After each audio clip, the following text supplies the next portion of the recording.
At ayan, natapos na, 43 na.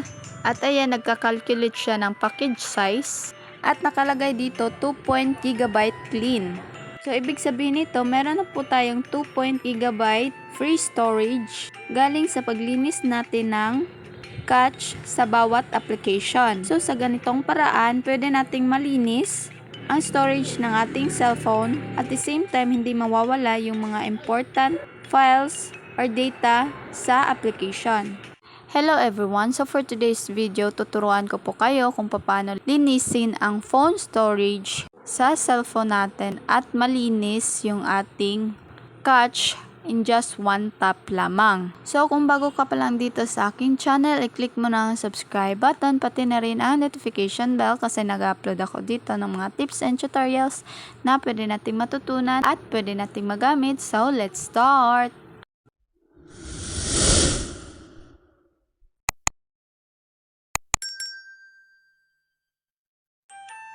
So, ang una natin gagawin ay pumunta lang tayo sa Play Store.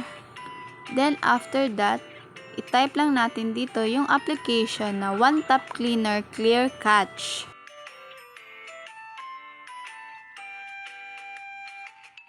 After that, i-search lang natin. At ito yung application, One Tap Cleaner Clear Cache, ASUS Soft Technology INC.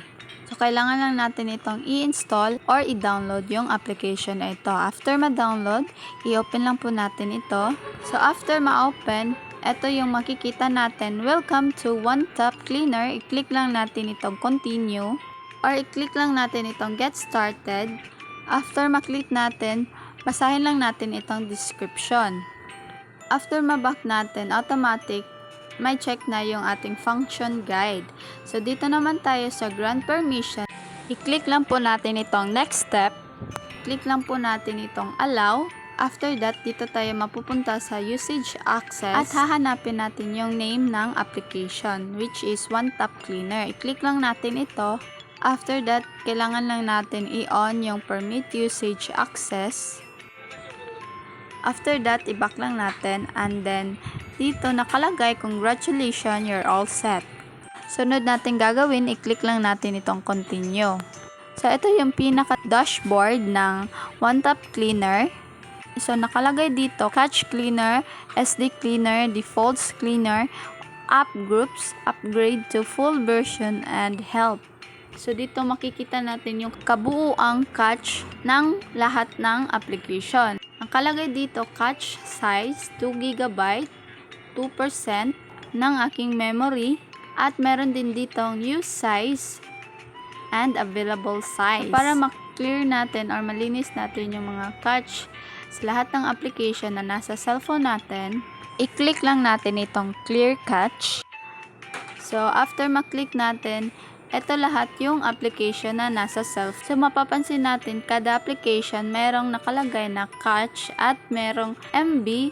So, once hindi natin buburahin yung cache sa mga application, talagang makakadagdag ng phone storage na nagiging sanhi ng pagiging loading or pagiging full storage ng ating cellphone. So, ngayon, lahat ng cache sa application ay matatanggal para lamang sa apat na system or application.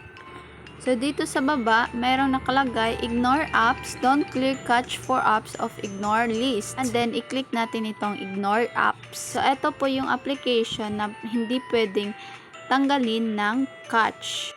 Itong Google Play Store Service, Media Picker, Settings, and System UI. Ayan, para matanggal lahat ng cache sa application, itap lang natin itong Cache Cleaner at i-click lang natin itong parang walis na sign.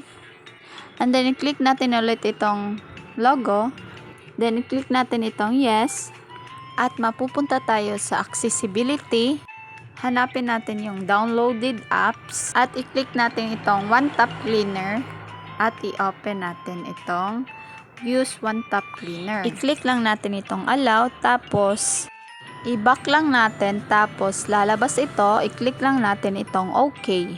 At automatic, lilinisan na niya yung mga clear cache sa lahat ng application natin. Hindi na natin kailangan mag-isa-isa pa kasi siya na ang maglilinis ng cache sa application natin. So, kailangan lang natin hintayin na matapos yung paglinis niya sa bawat apps. So, ayan, nakalagay dito 7/43 ang tinatanggal ng cache sa bawat application. So, talagang napakarami ng application na nakalagay dito na nagsasanhi kung bakit palaging full storage yung ating cellphone. So, dito malapit na tayong matapos. Meron na ditong 40/43. 40 apps na yung na-clear niya or nalinis niya na catch sa apps. So, hintayin lang natin na mag-43 at titingnan natin kung ano ang susunod na mangyayari. So, napakabilis lang nito.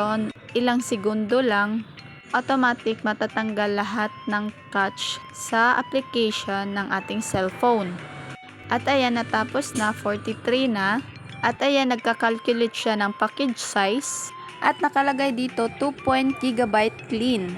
So, ibig sabihin nito, meron na po tayong 2 GB free storage galing sa paglinis natin ng cache sa bawat application. So, sa ganitong paraan, pwede nating malinis ang storage ng ating cellphone at the same time, hindi mawawala yung mga important files or data sa application. Kasi nga, cache lang yung tinanggal natin, hindi yung data. So, hindi natin pwedeng i-clear data kapag gagamitin natin yung application. Kasi mababack to zero tayo kapag i-delete natin yung ating data. So, kailangan tatanggalin lang natin yung cache.